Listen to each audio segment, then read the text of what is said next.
हाँ जी स्टूडेंट, की हाल है जी। मैं रमन स्कोप अकैडमी गुरदासपुर तो ਅੱਜ ਅਸੀਂ 11th ਕਲਾਸ ਫਿਜ਼ਿਕਸ ਸਟਾਰਟ ਕਰ ਰਹੇ ਹਾਂ ਔਰ ਫਿਜ਼ਿਕਸ ਦੇ ਵਿੱਚ ਸਾਡੇ ਕੋਲ ਚੈਪਟਰ ਚੱਲ ਰਿਹਾ ਸੀ ਯੂਨਿਟ ਚੱਲ ਰਿਹਾ ਸੀ ਸੈਕਿੰਡ ਵਾਲਾ ਕਾਇਨਾਮੈਟਿਕਸ, ਜਿਹਦੇ ਵਿੱਚ ਅਸੀਂ ਮੋਸ਼ਨ ਦੇ ਰਿਗਾਰਡਿੰਗ ਪੜ੍ਹਦੇ ਪਏ ਸੀ। ਮੋਸ਼ਨ ਕੀ ਹੈ, ਮੋਸ਼ਨ ਦੀਆਂ ਟਾਈਪਸ ਕੀ ਹੈ, और खासकर तुहानू दसिया गया है कि इस मोशन दे विच असी वन डायमैंशनल मोशन पढ़ांगे जिन्हों आपां रैक्टिलीनियर मोशन का नाम दिंदे आ। अगर कोई भी ऑब्जैक्ट एक सीधे पाथ के उत्ते मूव करता तो उन्होंने असी वन डायमैंशनल मोशन करने आ।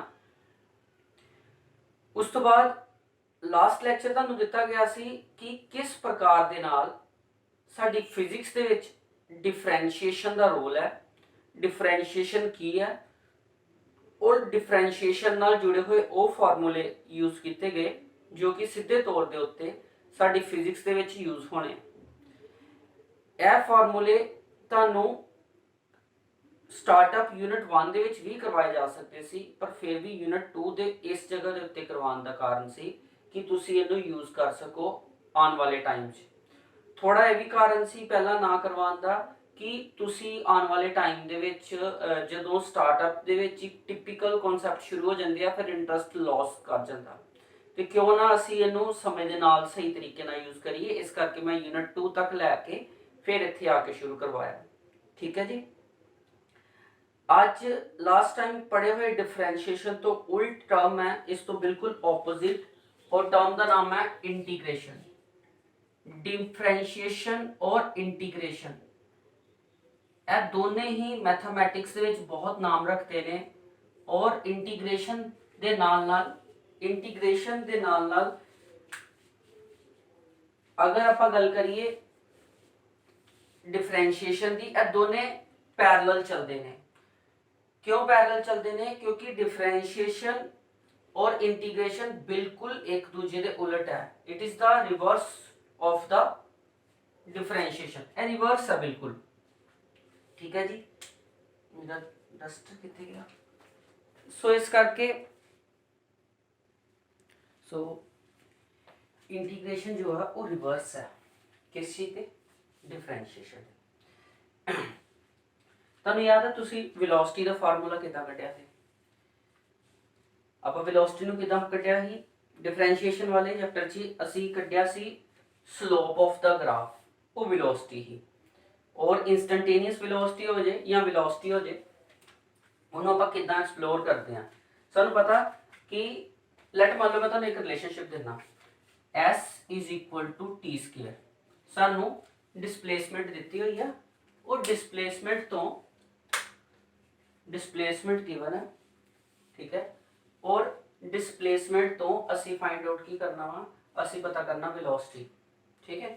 तो वेलोसिटी की सी change in displacement per unit time, यही ही। यानी कि अगर आप ds बटा dt फाइंड आउट कर दी तो सानू मिल जाती है वेलोसिटी, है ना। तो की है वेलोसिटी फाइंड आउट करने के लिए सानू इसकी डिफरेंशिएशन करनी पेगी। टी स्केयर है, यदा आ गया तुहाडे को 2t। डिफरेंशिएशन सीखी सी असी, ए वैल्यू अगे आ जाएगी, एक वैल्यू घट जाएगी। यह क्या आ गया? यह साडी को आ गई वेलोसिटी। क्लीयर हो गया? इसका मतलब यह होया कि अगर असी वेलोसिटी फाइंड आउट करनी है डिस्प्लेसमेंट तो simply with respect to time उन्होंने डिफरेंशिएट कर दिए। पर अगर मान लो सानू ए वैल्यू दी है v is equal to T square plus 1, let 1, और सानू कहना डिस्प्लेसमेंट पता करो, यानी कि वेलोसिटी गिवन है और तुसी की पता करना डिस्प्लेसमेंट। Is it possible? क्या असी इनू कट सकते हैं? क्या इनू फाइंड आउट किया जा सकता? क्या हुण फिर डिफरेंशिएशन होएगी? नहीं, डिफरेंशिएशन तो होएगी नहीं। जदों डिस्प्लेसमेंट दिती सी ते वेलोसिटी कढण दे लई डिस्प्लेसमेंट यानी कि s नू डिफरेंशिएट कर लिया सी with respect to the time interval. पर हुण तुहानू वेलोसिटी दिती है और वेलोसिटी दे केस विच तुहानू डिस्प्लेसमेंट फाइंड आउट करनी पेगी। और यह टर्म जिहड़ी है वेलोसिटी टू डिस्प्लेसमेंट, यह तुहाडी होनी है हुण इंटीग्रेशन दे नाल। क्योंकि जदों डिस्प्लेसमेंट तो वेलोसिटी कड्डी ते डिफरेंशिएट कीता ते हुण तुसी वेलोसिटी तो डिस्प्लेसमेंट कड्ढन दे ते ओहदा उल्ट करोगे, दैट इज कॉल्ड इंटीग्रेशन। ठीक, सो इंटीग्रेशन जो है वो ऑपोजिट टू डिस्प्लेसमेंट है। क्लियर हो गया? इतना क्लियर होगी गल? चलो वधिया वा। मैं तुहानू कुछ एग्जांपल्स के नाल समझाना कि इंटीग्रेशन का मेन रोल की है। थोड़ा होर डीपली जावांगे तो समझ आ जाएगी। मान लो साडे कोल y वर्सिस x ग्राफ है जिहदे विच सानू कहा जा रहा find the area under the graph along the x axis ਦੇ along जो एरिया ਉਹਨੂੰ फाइंड आउट करो। अगर तुसी ਇੱਥੇ लाइन लगा ਦਿੰਦੇ हो तो सिंपल ਤੁਹਾਨੂੰ ट्रायंगल ਦਾ एरिया फाइंड आउट करना पेगा। तुसी ਇਹ एरिया फाइंड कर लोगे 1/2 बेस इनटू हाइपोटेन्यूज। अगर मान लो ग्राफ इस तरह नहीं है, ग्राफ ਦੇ ਵਿੱਚ कुछ चेंज है। ग्राफ ਦੇ ਵਿੱਚ ਕੀ चेंज हैगा? अगर ग्राफ ਤੁਹਾਡਾ एक पैरेलल लाइन है, उस पैरेलल लाइन ਨੂੰ ਤੁਸੀਂ ਇਸ ਤਰ੍ਹਾਂ ਨੀਚੇ ਨੂੰ ਮਿਲਾ ਦਿਓ ਤੇ ਤੁਹਾਨੂੰ ਕਹਿੰਦੇ ਏਰੀਆ फाइंड आउट करो। ਇਹਦੇ ਚ ਤੁਸੀਂ ਏਰੀਆ फाइंड आउट कर लोगे। रेक्टेंगल नहीं लग रही है, रेक्टेंगल तो एरिया पता चल जाएगा। चलो ऐ तो हो गया गिवन ज्योमेट्री तो। अगर मान लो ग्राफ इस तरह ना होए, ठीक, there is change in graph, graph इस तरह थोड़ा सा इस तरह। हुण इस एरिया नू फाइंड करने वास्ते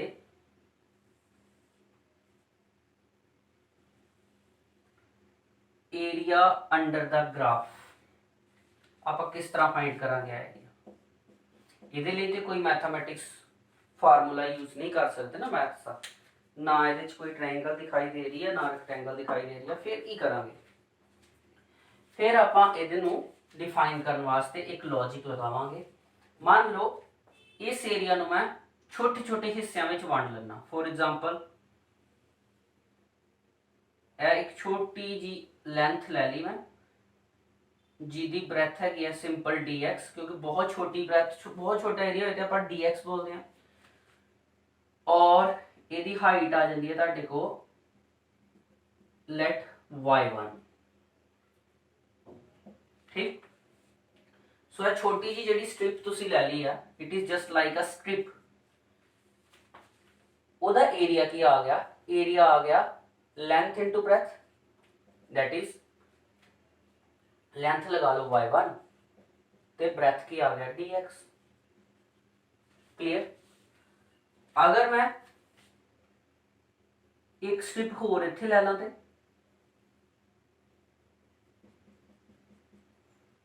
जिहदी विड्थ फिर dx ही है और हाइट जो है या लेंथ कह लो वो की है लेट ओ y2 है। फिर उदा एरिया की आ जाएगा? उदा एरिया भी लेंथ इनटू ब्रेथ यानी कि हाइट y2 विड्थ dx। इसी तरह अगर मैं कुछ होर स्ट्रिप्स इहदे ते ले लेना जिन्हां दी variable length but fixed width है, उन्हां दा एरिया भी इसी तरह तुसी रिस्पैक्टिवली कट सकते हो y3 इंटू dx।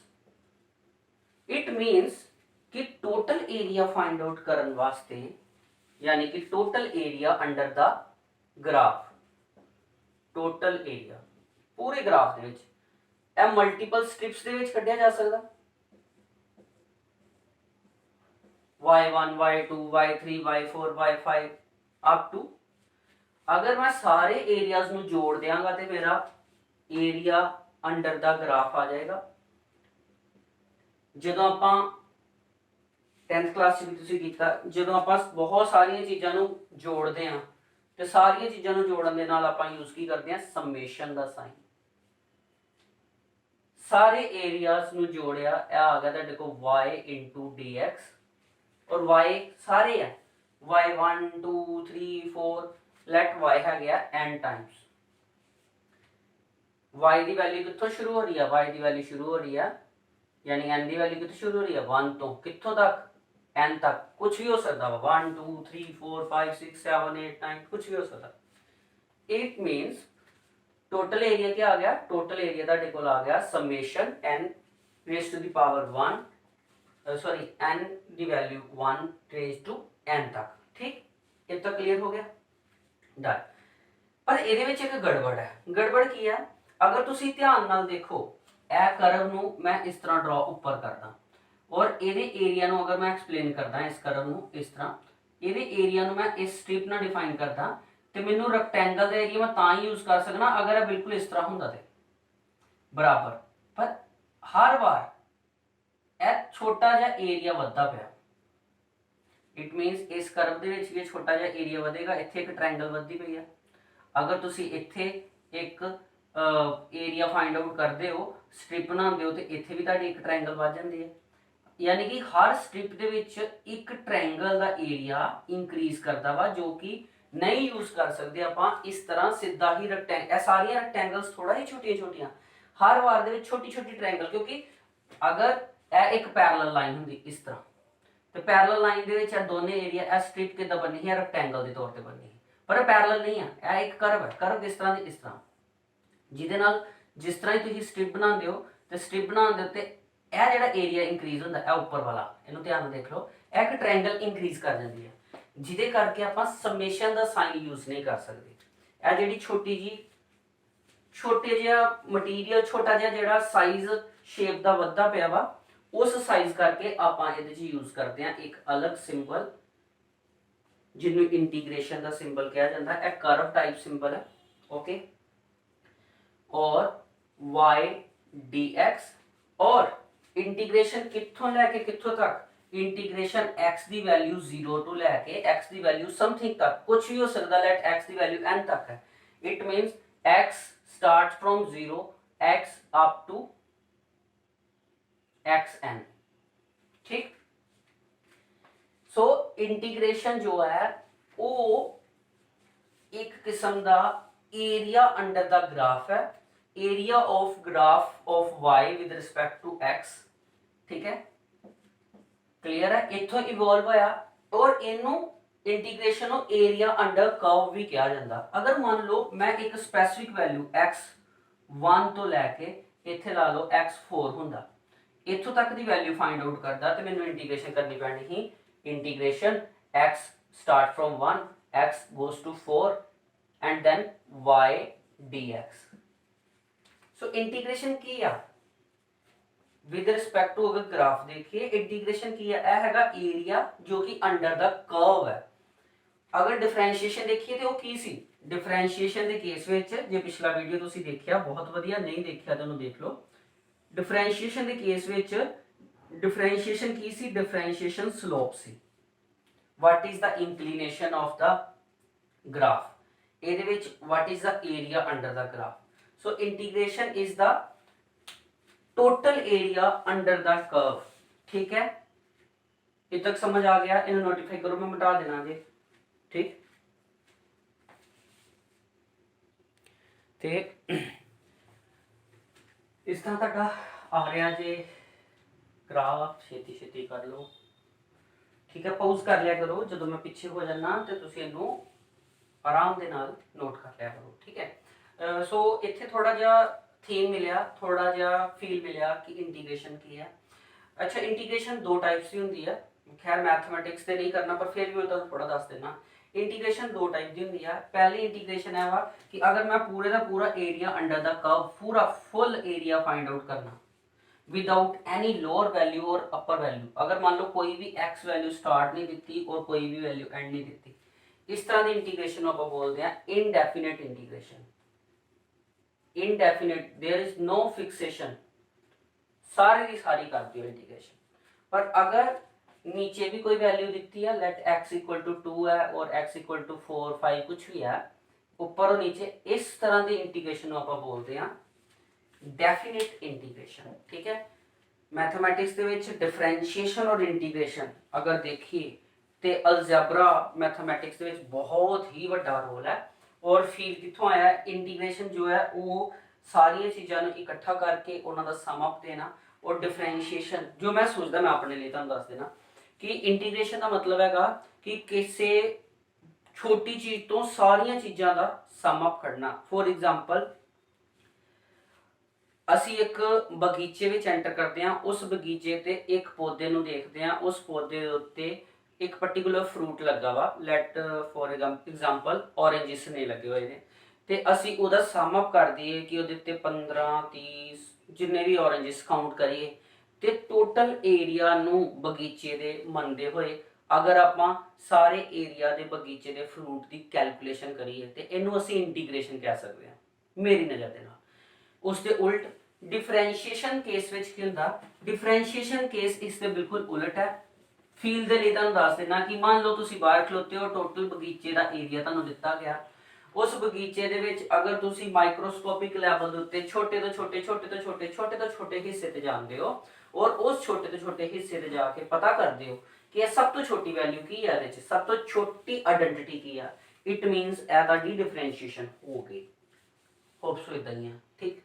चलो ऐसा मेरा फील है, मतलब जिदा जिदा तुसी पढ़ते जाओगे तुसी भी, मैं तुहानू दसना हर एक स्टूडेंट ना हर एक चीज़ दे लई ना एक पिक्चर क्रिएट कर लैंदा।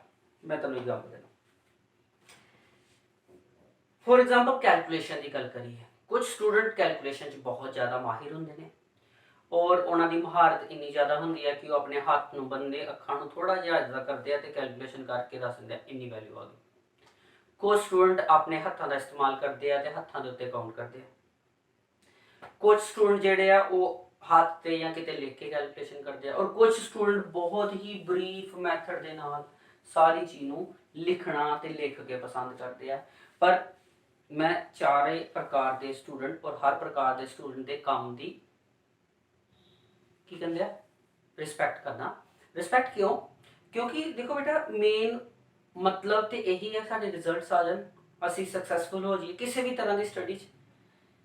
सो way of working, way of study अलग अलग हो सकता। कुछ स्टूडेंट बहुत तेज हो सकते हैं, कुछ स्लो हो सकते हैं। मैं सारे रिस्पैक्टिव मैनर च इस करके मनना क्योंकि वो एटलीस्ट अपनी वर्किंग दे विच मतलब काम करते पे। मैं एक एग्जाम्पल देना तुहानू, ध्यान नाल सुनना। यह एग्जाम्पल उन्होंने स्टूडेंट्स लिए है या उन्होंने स्टूडेंट्स की है जिहड़े कि अपने घर दे विच काफ़ी हैल्प करवाते हैं या घर वालियां दा सब ध्यान देखते हैं। किचन दे विच कई बार ममा यानी कि माता जी काम करते हैं तो तुसी देखोगे कि वो जो अपने काम दे विच व्यस्त होंदे है, लैट फॉर एग्जाम्पल चाय बनानी है तो चाय बनाने के लिए कुछ लोग इस्तेमाल करते हैं सारी चीज़ नू इकट्ठा पा देंगे हैं और थोड़ी देर बाद वो चीज़ यानी कि चाह बन जाती है और उन्होंने यूटिलाइज कर लिया जाता है। और कुछ स्टैप बाय स्टैप चलते हैं, पहले चीनी पाते हैं फिर वो थोड़े गर्म होंगी है फिर इनग्रीडियंट्स एंड सो ऑन और बड़े तरीके दे नाल चाह बनाते हैं। दोनों ही हालातों के विच डेफिनेट है कि चाह बनेगी, डेफिनेट है पीती भी जाएगी, बनाने का तरीका अलग अलग सी, उद्देश अलग अलग सी। उस तरह ही साडी स्टडी के नाल भी होंदा कि चाहे स्टूडेंट बहुत टॉपर थिंकिंग च है और चाहे स्टूडेंट बहुत वीक थिंकिंग च है, मतलब कोई इतना तेज नहीं है, पर दोनों ही अपनी अपनी जगह ते सही ने। अगर मेरे हिसाब नाल अगर कोई भी स्टूडेंट अपने किसी भी काम दे विच लगातार लग्या रहिंदा, अपने काम नूं रोज़ डेली रूटीन प्रॉपर वे नाल करदा पिया वो सब तो वधिया स्टूडेंट होएगा क्योंकि उन्हें रूटीन छड्डी नहीं है। चलो सॉरी टाइम थोड़ा वेस्ट करता। हुण साडे कोल आंदे हैं कुछ बेसिक्स फार्मूले कादे दे इंटीग्रेशन दे बेसिक फार्मूला, क्योंकि अगर इंटीग्रेशन के फार्मूले सानू आंदे आ सारे नहीं करन दी लोड़, फिर वही दस देना तुहानू कि क्योंकि साडे कोल साडी फिजिक्स दे विच इंटीग्रेशन ज़्यादा यूज़ नहीं है, डिफरेंशिएशन काफ़ी यूज़ है गया और जिथे जिथे यूज़ होएगा या एक्सटेंड होएगा अगे मैं दसदा भी जावांगा, पर फिर भी बेसिक फार्मूले की गल कर लेंगे हैं। सब तो पहला बेसिक फार्मूला, मान लो साडे को फंक्शन है y इक्वल टू x दी पावर n और आप इंटीग्रेशन करना वा y नू, इट मीनस इंटीग्रेशन y नू करना इनू आप i के सिंबल नाल डिनोट करते हैं, ठीक है। i is equal to y dx। So y की है x दी पावर n, इंटीग्रेशन कुल मिला के देख लो कि आप करनी है इंटीग्रेशन x दी पावर n दी। तो ਇਹਦਾ फार्मूला की है इंटीग्रेशन का, ਇਹਦਾ फार्मूला वा x n + 1 divide by n+1 plus constant.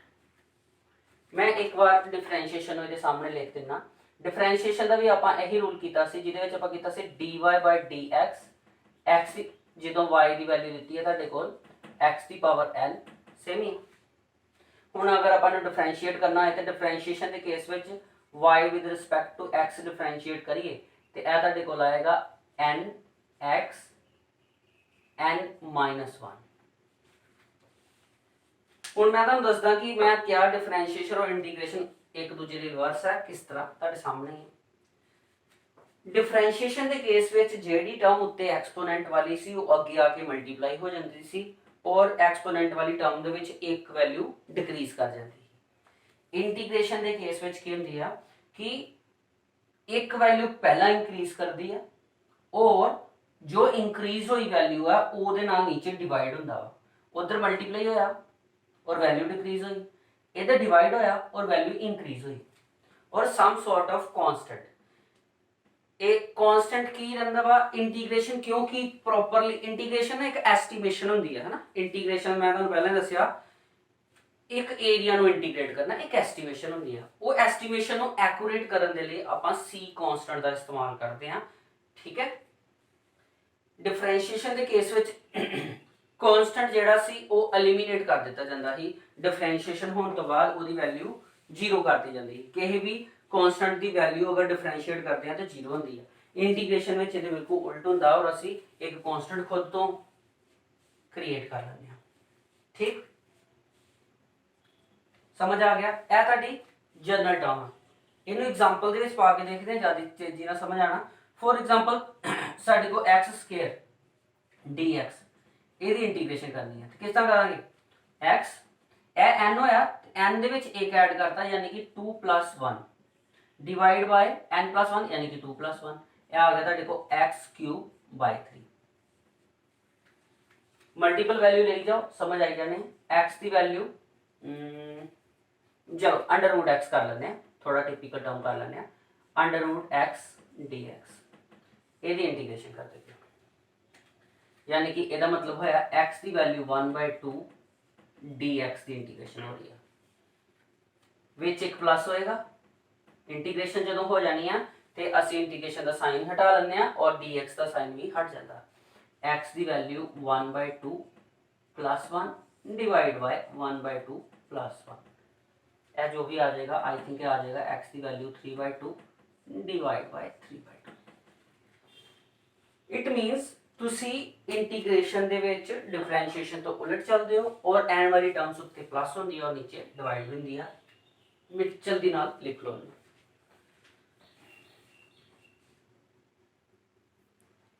ठीक है जी क्लियर हो गया।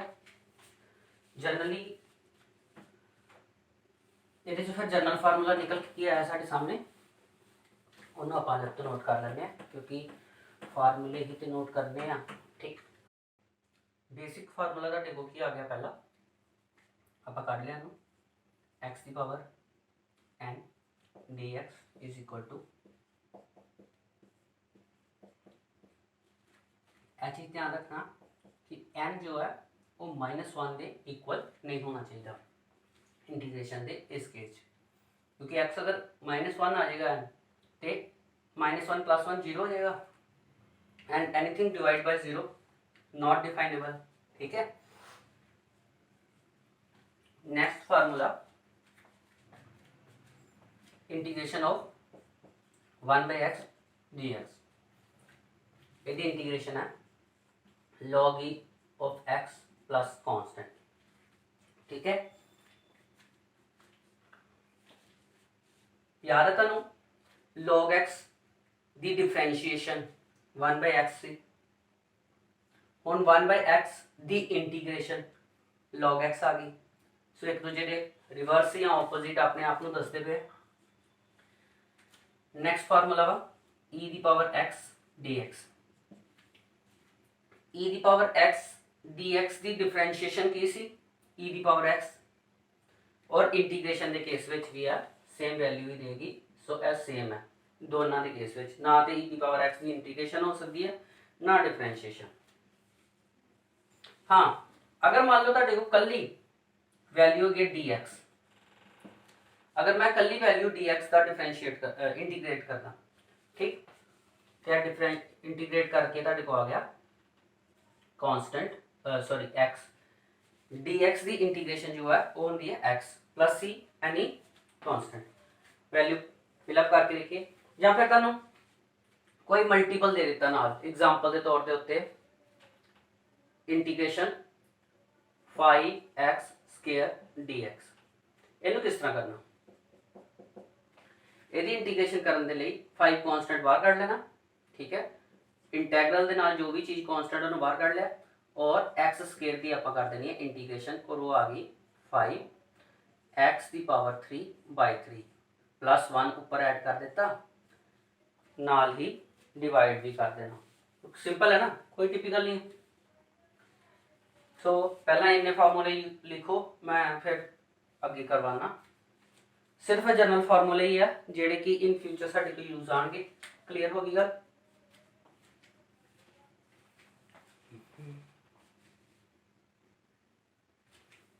ठीक है जी,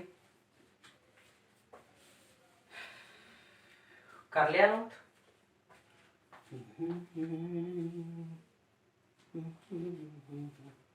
ठीक है, ओके। सो कुछ फार्मूले होर ने, जिस तरह की तुसी ट्रिग्नोमेट्रिक फंक्शंस कीते सी ओदे फार्मूले ने, ठीक है, और वो फार्मूले तुहानू ईजीली अवेलेबल भी हो जाएंगे, पर मैं कुछ फार्मूले तुहानू दस देना कि किस तरह इंटीग्रेशन और डिफरेंशिएशन एक दूजे के उलट है। फॉर एग्जांपल साडे कोल फंक्शन है pi equal to sin x, आप इसकी इंटीग्रेशन करनी है sin x dx की। तुहानू याद है डिफरेंशिएशन sin x की की सी? डिफरेंशिएशन sin x की सी cos x, है ना, तो इंटीग्रेशन की होगी, इंटीग्रेशन हो जाएगी minus cos x plus constant, यानी कि अगर मैं sin x की डिफरेंशिएशन की ते वो आ रहा cos x, पर जदों मैं sin x की इंटीग्रेशन करता पाया तो इंटीग्रेशन के केस दे विच साडे को आ रहा माइनस cos x, जो कि ऑपोजिट है। इट मीनस तुहानू अगर डिफरेंशिएशन आ रही है और बस तुसी उहदे सिंबल ही चेंज करने हैं। हाँ, यह चीज़ ध्यान रखने वाली गल है कि इंटीग्रेशन हर एक फंक्शन की नहीं हो रही, कि जे डिफरेंशिएशन आलमोस्ट सारे फंक्शंस की डिफरेंशिएशन हो सकती है, बट इंटीग्रेशन सारे फंक्शंस की नहीं भी होंगी। ठीक है, हुण for example integration of cos x है कि आएगा, तुहाडे कोल आ जाएगा sin x प्लस c। याद है डिफरेंशिएशन की सी? यदि डिफरेंशिएशन सी cos x d by dx, यदि डिफरेंशिएशन सी माइनस sin x, और इंटीग्रेशन दे विच एक माइनस होर लग जाता, it means minus minus plus, तो इंटीग्रेशन ऑपोजिट। सो इंटीग्रेशन जो है वो ऑपोजिट टू द डिफरेंशिएशन है। ठीक है, समझ आ गया? फॉर एग्जांपल एक तो पहले नोट कर लो, ठीक। सो तुहानू मैं सारे जिहड़े फार्मूले आ वो दे दांगा, क्योंकि ये कुछ समझाने वाली गल नहीं है। आइडेंटिटीज है जिहड़ियां बनियां हुई ने, सिर्फ एको चीज़ याद रखने वाली गल है कि जिहड़ी चीज़ तुसी डिफरेंशिएशन दे विच कीती सी उहदे नाल एक माइनस एक्स्ट्रा आ जाना। ठीक है, हाँ, कुछ फंक्शंस जिहड़े आ वो इहदे ते लागू नहीं होंदे, वो तुहानू फार्मूलेस विच पता चल जाने। क्लीयर? चलो आपां ज़्यादा टाइम नहीं लगांदे, क्योंकि साडा मटीरियल बहुत पिछे रह गया, साडा वर्किंग पिछे रह रही है, साडा यूनिट चलता पाया सी काइनेमैटिक्स वाला, आपां मैथ शुरू कर दिता है, बट आपां इस लैक्चर च इंटीग्रेशन को खत्म कर देना और नैक्सट लैक्चर च आपां फिर तो अपनी स्टडी काइनेमैटिक्स को फॉलो करना। ठीक, चिंता करने की लोड़ बिल्कुल नहीं है। ठीक है, हुण वारी आंदी है कि असी किस प्रकार दे नाल बेसिक फार्मूले सानू मिल जाणगे तुहाडी असाइनमेंट्स। हुण वारी आंदी है कि असी किस प्रकार दे नाल कर सकते हैं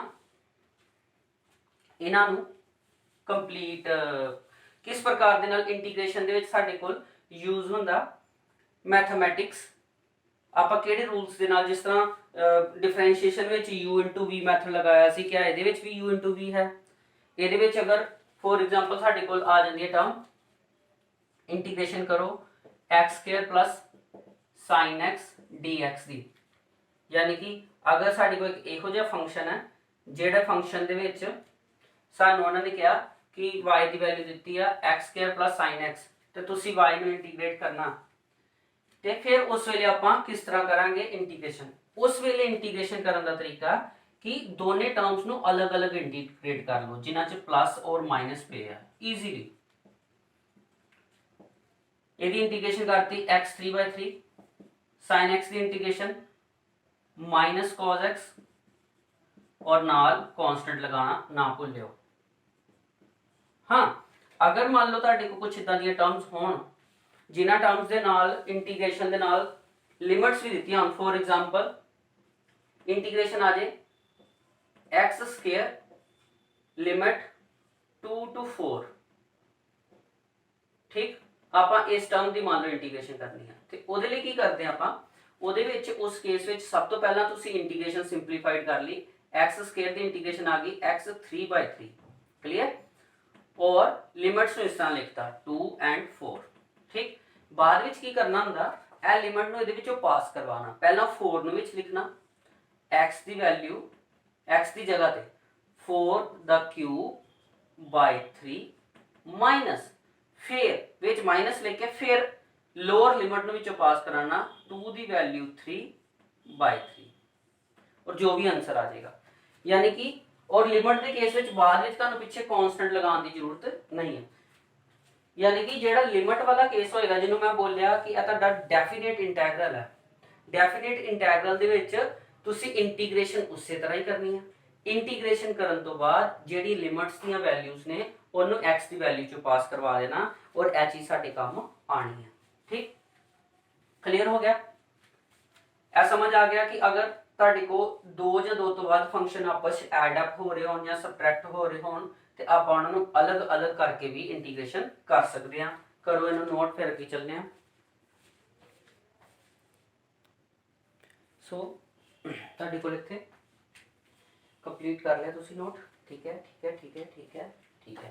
एडिशन सबट्रैक्शन उस तरह ही है जिस असां डिफरेंशिएशन दे विच कीता सी, सेम ही है, कोई ज़्यादा फर्क नहीं है, पर इत्थे फर्क आना मल्टीप्लिकेशन, मल्टीप्लिकेशन इन इंटीग्रेशन उन्होंने आपां किस तरह करांगे, ठीक है। इत्थे भी तुहाडे कोल मैथड है यूवी मैथड, ठीक है। अगर मान लो तुहाडे कोल कोई फंक्शन है u इंटू वी तो फिर आपां उन्होंने इंटीग्रेशन किस तरह करनी है, इन्हूं जरा ध्यान नाल समझ लियो। इहदा तरीका वा u नूं बाहर रखोगे इंटीग्रेशन v dx, ठीक है। सब तो पहला आप v वाले फंक्शन की इंटीग्रेशन करांगे, फिर लिखांगे माइनस, ठीक, फिर इंटीग्रेशन दा साइन, फिर ब्रैकेट शुरू du अपॉन dx, फिर तुहाडे कोल आ गया फिर इंटीग्रेशन दा sine v dv v dx माइन v dx और उहदे तो बाद पूरी टर्म की इंटीग्रेशन, ठीक है। हाँ डन, डेफिनेटली यह तुहाडे कोल इंटीग्रेशन करने का रूल है इन यूवी मैथड। यूवी मैथड तुसी डिफरेंशिएशन च भी कीता सी, सिंपल ही उहदे च की कि डिफरेंशिएशन करने के लिए पहली टर्म बाहर रखो, एक दी डिफरेंशिएशन कर लो, फिर विच प्लस का सिंबल पाओ, तो दूजी टर्म की डिफरेंशिएशन कर लो तो पहली नूं जिहड़ी आ वो एज इट इज लिख लो, है ना, एज इट इज। पर इत्थे इंटीग्रेशन के केस विच यूवी मैथड थोड़ा टिपिकल है, समझने वाला। सब तो पहले तुम नोट करो, फिर मैं तुहानूं अगे करवाना, करो छेती नोट करो।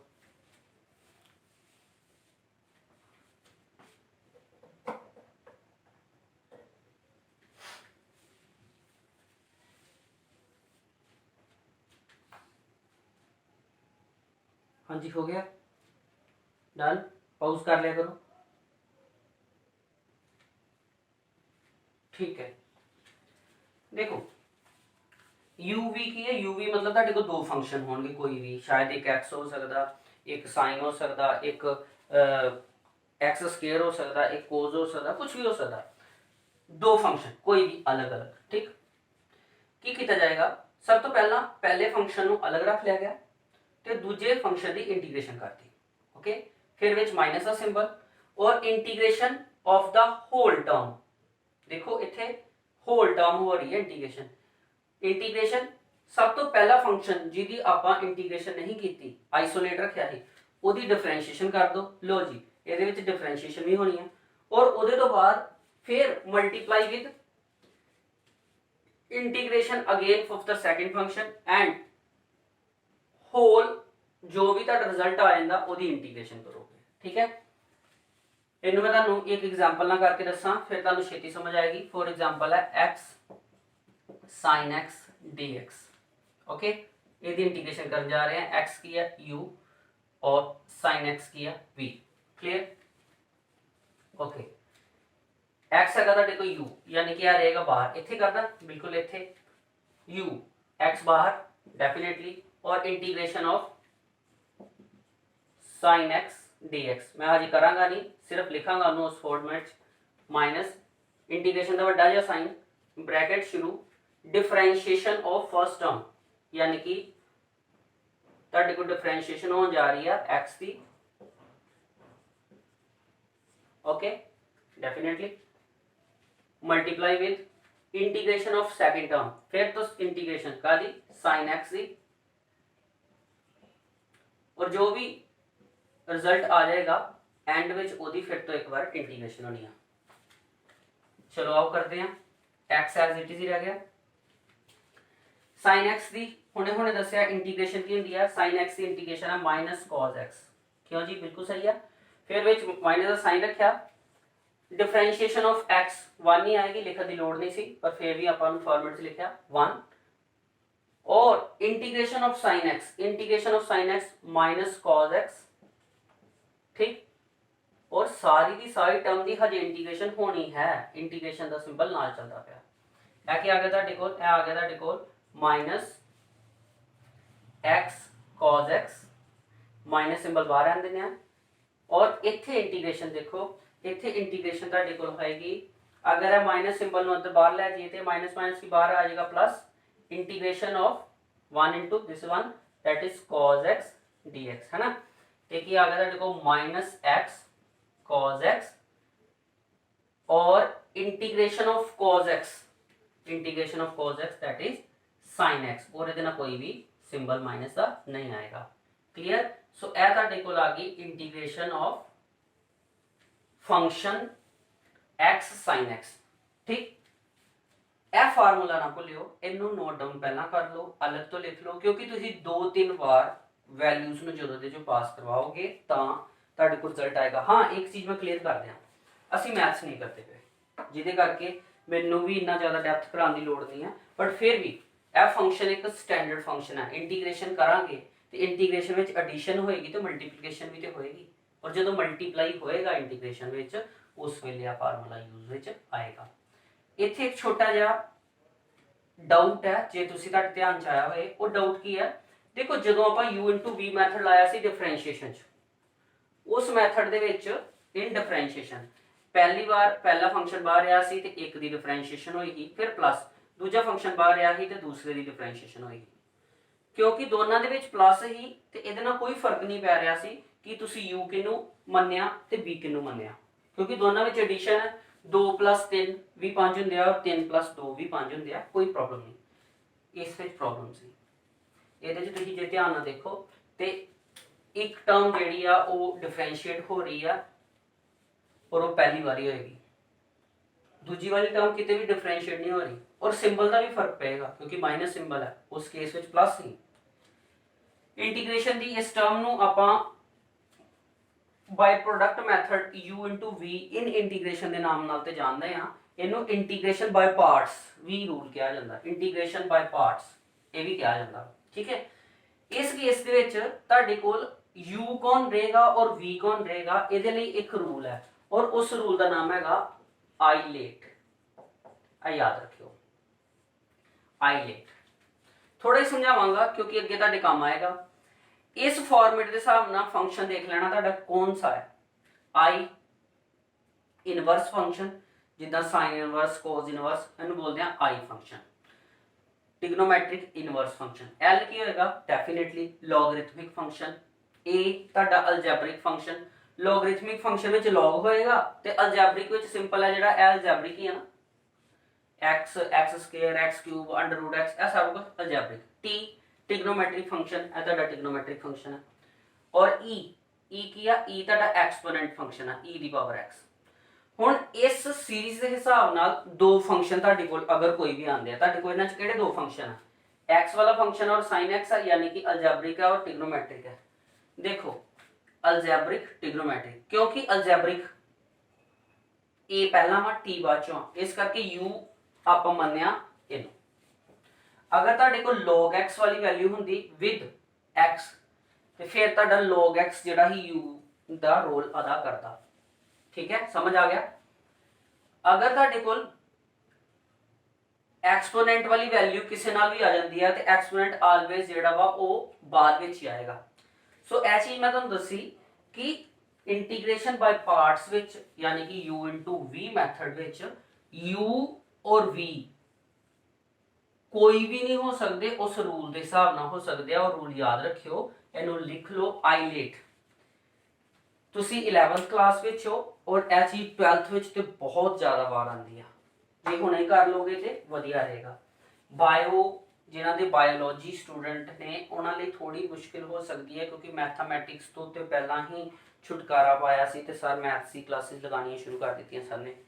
ਪਰ ਬੇਟਾ ਮੈਂ ਇੱਕ ਚੀਜ਼ ਤੁਹਾਨੂੰ ਪੱਕਾ ਦੱਸ ਦੇਣਾ ਕਿ ਮੈਂ ਡਰਾ ਨਹੀਂ ਰਿਹਾ, ਪਰ ਫਿਜ਼ਿਕਸ और मैथमेटिक्स स्ट्रॉन्गली कनेक्टेड ने। मैथ्स कुछ नहीं है, मैथ्स एक गेम है जिन्हों खेलनी आ जाएगी वो ज़्यादा ईजीली समझ आएगा। ठीक, इंटीग्रेशन बाय पार्ट्स का यह रूल याद रख लो, एक सम है। इस तो अलावा तुसी ਇਹਦੇ ਚ इसी वैल्यू ਨੂੰ ਇਹਦੇ ਨਾਲ ਕਰਕੇ ਦੇਖਿਓ, ਤੁਸੀਂ ਖੁਦ ਕਰਨਾ। ਤੁਸੀਂ ਫੰਕਸ਼ਨ ਦਾ ਨਾਮ ਦੇ ਦਿੱਤਾ x ex, हिंट दे देना algebraic exponent. u into v method तुसी पास करवाना ਇਹਦੇ ਵਿੱਚੋਂ और कंप्लीट करना जे। ਇਹਨੂੰ मैं मिटा देना कि तुसी गलत ना उतार सको। ਤੁਹਾਡਾ अगली वैल्यू ਜਿਹੜੀ है मैं नीचे लिखती है, ਇਹ ਤੁਸੀਂ करनी है y x ex। दवा दवा नोट करो ਤੇ ਆਪਾਂ ਅੱਗੇ ਚੱਲੀਏ। ठीक है जी। सो ਤੁਸੀਂ अलग-अलग फंक्शंस लेके खुद भी, यानी कि मैं ही ਦਿੱਤਾ ਤੇ ਤੁਸੀਂ ਕੀਤਾ, ਜਾਂ ਮੈਂ ਤੁਹਾਨੂੰ ਜਿਹੜੀਆਂ ਅਸਾਈਨਮੈਂਟਸ ਦਾਂਗਾ ਉਹਦੇ ਚ ਦਿਆਂਗਾ ਜ਼ਰੂਰ। ठीक है, डिफरेंशिएशन भी दे दांगा, ਉਹਦੇ कुछ सम दे दांगा और इंटीग्रेशन ਦੇ भी सम दे दांगा।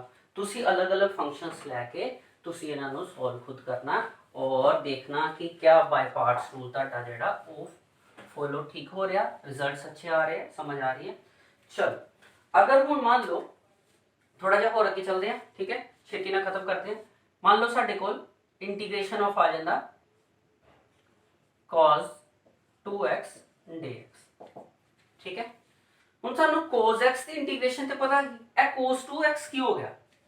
ਇਹ ਉਸੇ ਤਰ੍ਹਾਂ ਹੀ ਹੈ ਜਿਸ ਤਰ੍ਹਾਂ ਆਪਾਂ डिफरेंशिएशन वाली टर्म्स ਦੇ ਵਿੱਚ x ਦੀ ਬਜਾਏ ਕੁਝ ਹੋਰ ਐਡੀਸ਼ਨਲ ਟਰਮ ਨਾਲ ਅਟੈਚ ਕਰ ਦਿੰਦੇ ਆ।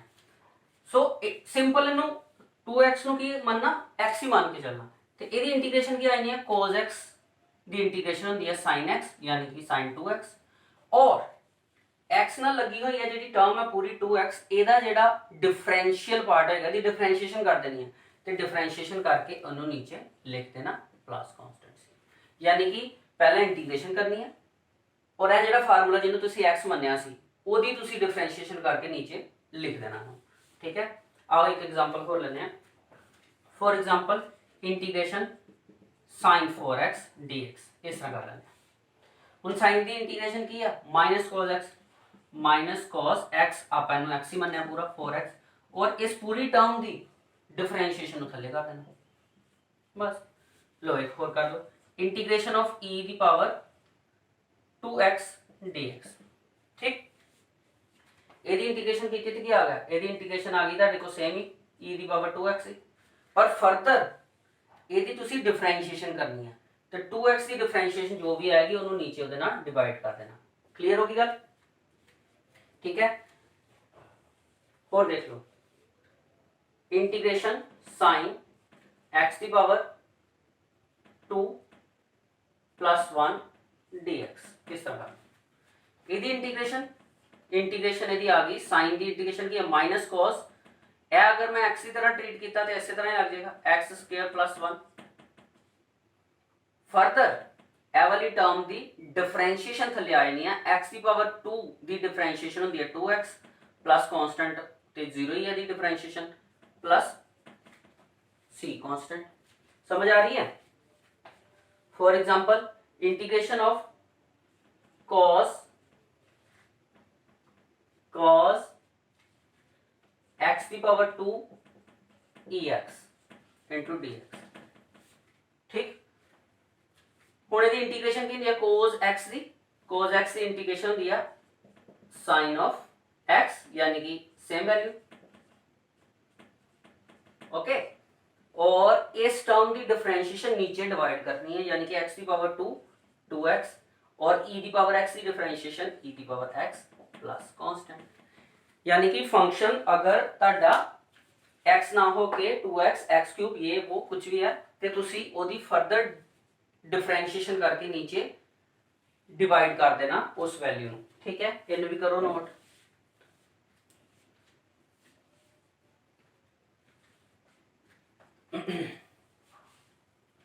सो यही ਤੁਹਾਡੇ ਕੋਲ इंटीग्रेशन ਦਾ पार्ट।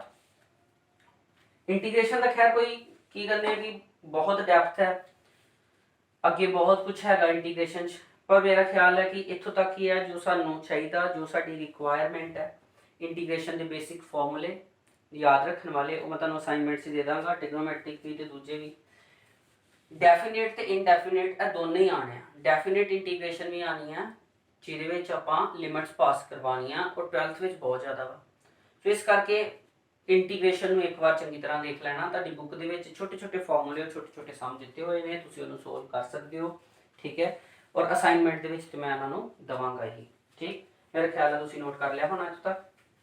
ਸੋ ਐਸੀ ਸਾਡਾ ਅੱਜ ਦਾ ਲੈਕਚਰ ਜਿਹਦੇ ਵਿੱਚ ਅਸੀਂ ਇੰਟੀਗ੍ਰੇਸ਼ਨ ਨੂੰ ਇੱਕ ਇੰਪੋਰਟੈਂਟ ਕੰਪੋਨੈਂਟ ਮੰਨਿਆ ਫਿਜ਼ਿਕਸ ਦਾ ਔਰ ਆਪਾਂ ਇਹਨੂੰ ਸੋਲਵ ਕੀਤਾ। डिफरेंशिएशन और इंटीग्रेशन ਇਹ ਦੋਨੇ ਚੀਜ਼ਾਂ ਤੁਹਾਨੂੰ ਕਰਵਾਉਣ ਦਾ ਮੇਜਰ ਕਾਰਨ ਸਿਰਫ ਇਹੀ ਹੀ ਕਿ ਇਹ ਤੁਹਾਡੇ ਕੋਲ ਯੂਜ਼ ਵਿੱਚ ਆਣੀ ਹੈ ਤੁਹਾਡੀ ਫਿਜ਼ਿਕਸ ਦੇ ਵਿੱਚ। ਇਹਨੂੰ ਆਰਾਮ ਨਾਲ ਕਰਨਾ ਜੀ। और एक चीज़ होर ध्यान रखना कि साडी 11th ਦੀ ਫਿਜ਼ਿਕਸ ਜਿਹੜੀ ਆ ਉਹਦਾ जो भी मटीरियल है, चाहे वो न्यूमेरिकल पार्ट होए, चाहे वो डेरिवेशन का पार्ट होए और चाहे वो पूरी तरह नाल थियोरेटिकल सिस्टम होए, मैं पूरी की पूरी चीज़ नूं आसानी नाल करवावांगा। और तुसी कंटीन्यूसली इनू देखते रहो, अपने फ्रेंड सर्कल्स नूं जरूर इस चीज़ नाल लगा के रखो। मैं कोशिश करांगा कि तुहानू किसी भी कंपीटीशन की तैयारी के वास्ते यही लैक्चर चो मटीरियल प्रोवाइड करवा दा। अगर सफिशेंट नहीं लगेगा तो मैंने अलग तो लैक्चर तैयार करने पैणगे तो मैं जरूर करवावांगा। एक्चुअल बेटा मैं मोस्टली नोटिफाई करदा अगर मेरे सारे स्टूडेंट ध्यान नाल सुनते पे होवोगे, क्योंकि 11th एक इदां दी क्लास है जिहदे विच आपां एक मन विच चीज़ नूं बना लैंदे आ और वो हुंदा वा कि कंपीटीशन की तैयारी करना।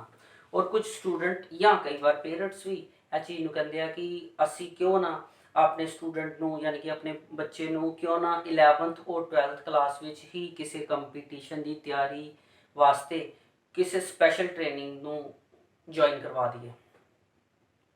मेरा उन्हां वास्ते सिर्फ इक्को मैसेज है, जब तक तुहाडे बेसिक्स क्लीयर नहीं होणगे, छोटियां छोटियां चीज़ां तुसीं कवर नहीं करोगे, तुसीं वड्डी चीज़ नहीं कर पाओगे। और सब तो वधिया पढ़ाउण वास्ते ਜਿਹੜਾ सब तो वधिया ਤੁਹਾਨੂੰ कोई चीज़ डिफाइन करदा वो समा हुंदा। अगर तुसीं समय नूं सही तरीके नाल यूज़ नहीं कीता तो तुसीं बिल्कुल भी चीज़ नहीं कर पाओगे। एक फील समय नाल आंदा। मैं बड़ी बड़ी एग्जाम्पल तुहानूं तुहाडी लाइफ तो ही दिना और तुहाडी लाइफ दे विच एग्जाम्पल हैगी आ। तुसीं नोट करियो, तुसीं की करदे हो, तुसीं मूवीज़ देखते हो। मैं पहला भी कहा ही मूवीज़ विच अगर टाइमिंग का इशू ना होए, कभी भी कोई भी सीन क्रिएट हो जाए, मूवी शुरू हुई कोई गाना चलना शुरू हो गया, मूवी शुरू हुई विलन आ गया गुस्सा कर रहा, कोई सिस्टम नहीं रखा। जदों दिल किया कॉमेडी सीन आ गया, जदों दिल किया ट्रैजेडिक सीन आ गया। क्या मूवी हिट होएगी? बिल्कुल नहीं होनी। क्यों? क्योंकि एक सीक्वेंस हुंदा मूवी नूं बनाउण दे लई। इसे तरह ही तुहाडे कोल स्टडी का सीक्वेंस होएगा। तुसी क्लास लगा रहे हो, स्टैप बाय स्टैप पढ़ते जाओ। 11th की क्लास के सारे फंडामेंटल अच्छी तरीके नाल क्लीयर करो।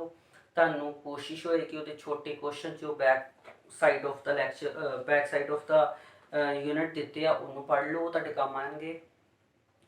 ਤੁਹਾਨੂੰ ਸਫੀਸ਼ੀਐਂਟ ਟਾਈਮਿੰਗ ਮਿਲਣੀ ਆ ਆਫਟਰ 12th, ਜਦੋਂ ਤੁਸੀਂ ਪੂਰਾ ਦਾ ਪੂਰਾ ਸਿਲੇਬਸ ਇਹ 2 ਸਾਲਾਂ ਦਾ ਕੰਪਲੀਟ ਕਰ ਲਿਆ ਹੋਣਾ, ਕਿਉਂਕਿ ਕਿਸੇ ਵੀ ਕੰਪੀਟੀਸ਼ਨ ਦੀ ਤਿਆਰੀ ਵਿੱਚ ਇਹੀ 2 ਸਾਲਾਂ ਦਾ ਮਟੀਰੀਅਲ ਆਣਾ। ਫਿਰ ਜੋ ਤੁਹਾਡਾ ਰਹਿ ਗਿਆ ਹੋਏਗਾ ਉੱਥੇ ਤੁਸੀਂ ਡਿਸੀਜਨ ਲਿਓ ਕਿ ਕੀ ਕਰਨਾ। ਪਰ ਅਗਰ ਤੁਸੀਂ ਗਲਤੀ ਕਰ ਲਈ, ਅਗਰ ਤੁਸੀਂ 11th ਦੇ ਵਿੱਚ ਹੀ ਕੋਚਿੰਗ ਵਗੈਰਾ ਦੇ ਲਈ ਸੋਚ ਲਿਆ ਔਰ ਚਲੇ ਗਏ, ਉਹ ਮੋਸ਼ਨ, ਉਹ ਥੀਮ, ਉਹ ਫੀਲ ਨਹੀਂ ਬਣ ਪਾਣਾ। ਤੁਸੀਂ ਕਦੀ ਇਹ ਫਿਰ ਉਹੀ ਗੱਲ ਹੋ ਗਈ ਜਦੋਂ ਮਰਜ਼ੀ ਗਾਣਾ ਸ਼ੁਰੂ ਹੋ ਗਿਆ, ਜਦੋਂ ਮਰਜ਼ੀ ਕਾਮੇਡੀ ਸ਼ੁਰੂ ਹੋ ਗਈ। ਸਟੈਪ ਬਾय ਸਟੈਪ ਨਹੀਂ ਬਣਨਾ, ਇਸ ਲਈ ਸਮਝਦਾਰ ਬਣੋ, ਸਟੈਪ ਬਾय ਸਟੈਪ ਪੜ੍ਹੋ, ਟਾਈਮਲਾਈਨ ਨੂੰ ਫੋਲੋ ਕਰੋ ਔਰ ਆਪਣੇ ਪੂਰੇ 2 ਸਾਲ ਦੇ ਵਿੱਚ ਆਪਣੇ ਪੂਰੇ 2 ਸਾਲ ਦਾ ਟੈਕਸਚੁਅਲ ਮਟੀਰੀਅਲ ਕਰੋ।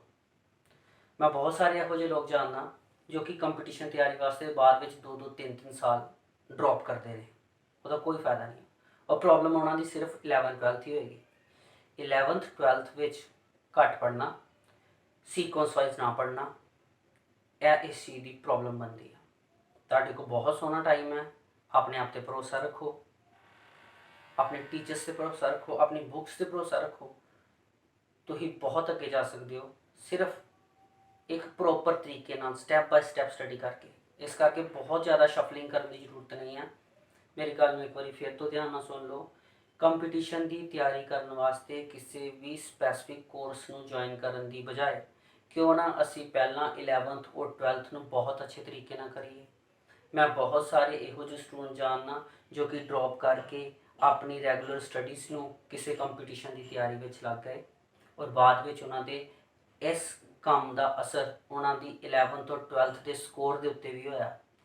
और एक बार अगर ਤੁਹਾਡੇ ਕਿਸੇ ਵੀ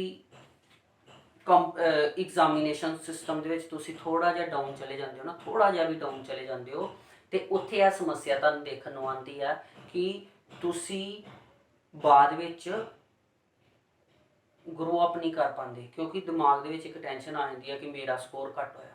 ਤੁਸੀਂ ਕਿਉਂ ਨਾ ਸਟੈਪ ਬਾय ਸਟੈਪ ਚਲੋ, यानी कि ਤੁਹਾਨੂੰ ਕਾਹਲੀ ਕਰਨ ਦੀ ਜ਼ਰੂਰਤ नहीं है। सब तो पहला 11th फंडामेंटल क्लीयर करो, हजे बहुत कुछ पढ़ने वाला पिया। मैं तुहानू गारंटी करना इसे कहानी के तौर के उत्ते मैं तुहानू पूरी फिजिक्स और पूरी केमिस्ट्री इस तरह ही करावांगा। केमिस्ट्री के लैक्चर भी तुसीं देखते भी हो, इस तरह ही करावांगा और जिहदे नाल तुसीं प्रॉपर तरीके नाल इस कहानी नू समझते हुए आने वाले टाइम दे विच किसी भी कंपीटीटिव एग्जाम च बैठोगे ना, तुहानू उस क्वेश्चन का फील जरूर आएगा। ठीक है, सारा चैप्टर पढ़न तो बाद उहदे चों क्वेश्चन कढ़ने ईजी रहिंदे आ, ना कि सीधे क्वेश्चन विचों करने। ठीक है, चलो मैं ज़्यादा तुहाडा टाइम नहीं लैंदा, इत्थों तक ही अज दा लैक्चर रखदा। होप सो तुहानू समझ आ गया होए और वधिया समझ आया होए। तुसीं अपना डिफरेंशिएशन और इंटीग्रेशन दोनों का लैक्चर 1 बाय 1 करो और उहदे लई असाइनमेंट सॉल्व करना। जिन्नू मेरी गल प्रॉपरली समझ आ रही होए और रिक्वायरमेंट होए किसी भी चीज़ की, कोई सलाह की या फिर नोट्स की या कुछ भी, वो मैनू इस नंबर के उत्ते व्हाट्सएप कर लो, मैं उन्होंने उन्होंने रिस्पैक्टिव ग्रुप के एडअप कर देंगा। ठीक है, ओके जी, हैव अ नाइस डे। अगर वीडियो वधिया लगा लैक्चर तो लाइक जरूर करना और इनू अपने फ्रेंड्स शेयर जरूर करना। थैंक यू बेटा।